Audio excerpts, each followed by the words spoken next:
Alok, you obviously were the investor hat, but you also seen the enterprise world for a long enough time.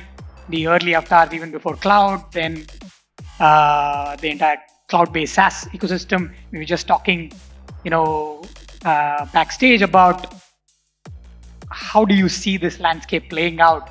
Where are the opportunities, right? What makes sense to you? What is different and what is the same? I was just mentioning that I've been very confused over the last year and a half, ever since GenAI has emerged. It's just sort of testing a lot of assumptions in the head. I think at least I'm seeing two simultaneous waves happen in the software industry today.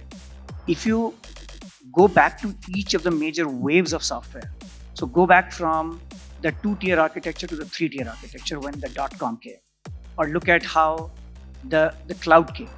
In each of these waves, we saw massive creation of a large number of startups. Even though the concepts are known to large companies, they have all the resources, they have all the talent, they have all the money, they have the distribution.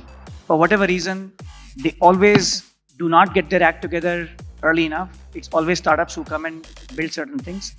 Usually, if there is a down cycle, during that down cycle, it becomes very hard for the startups to survive, and there is a lot of consolidation. Oracle began that wave with the cloud companies, so to say, or actually even the .com era in 2004 when they acquired PeopleSoft. And we saw a spate of acquisitions from the .com era that happened over the next decade. We are seeing a similar consolidation cycle happen for cloud today, partly just because markets are low, SaaS valuations are low, startups are having a harder time raising cash, etc. But we are also seeing a simultaneous disruption and at a pace. And just to contrast, and sorry for the long answer, Arjun, here. If you go back to the cloud era, SuccessFactors and Salesforce were the first two companies that came on the horizon. This is 97, 98. We never heard of them at that point in time though.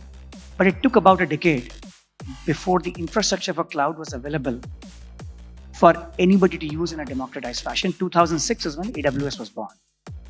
On the other hand, go back just 18 months, the first major announcement, at least when most of us took notice, was around the ChatGPT 3.5 or ChatGPT 3.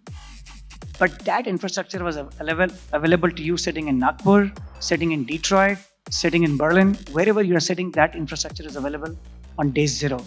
And I think, therefore, the pace of innovation has been just so rapid.